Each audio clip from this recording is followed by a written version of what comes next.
hadir dalam rapat paripurna HUT Kota Tomohon. Gubernur Sulawesi Utara Oli Dondokambe ingatkan Pemkot Tomohon untuk terus giatkan vaksinasi.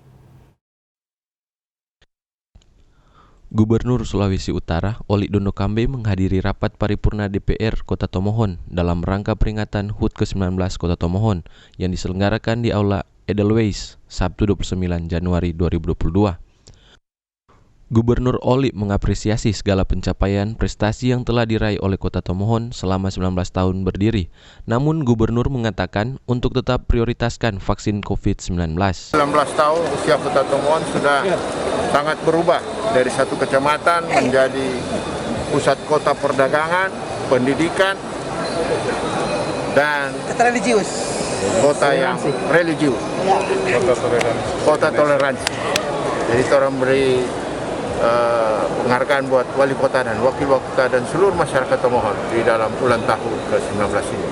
Semoga prestasinya terus, asal jangan lupa vaksin. Adapun tema pembangunan dan prioritas Kota Tomohon tahun 2022 adalah pemulihan ekonomi melalui peningkatan kualitas SDM, daya saing daerah, ketahanan pangan, pariwisata dan lingkungan hidup. Adapun tema pembangunan dan prioritas pembangunan Kota Tomohon di tahun 2022 adalah pemulihan ekonomi melalui peningkatan kualitas SDM, daya saing daerah, ketahanan pangan, pariwisata dan lingkungan hidup.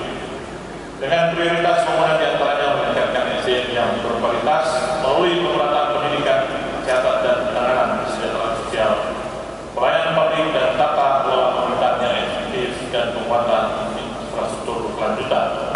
Hadir dalam rapat paripurna, Wali Kota dan Wakil Wali Kota Tomohon, pimpinan dan anggota DPR Kota Tomohon, Forkopimda Sulut, dan Forkopimda Kota Tomohon.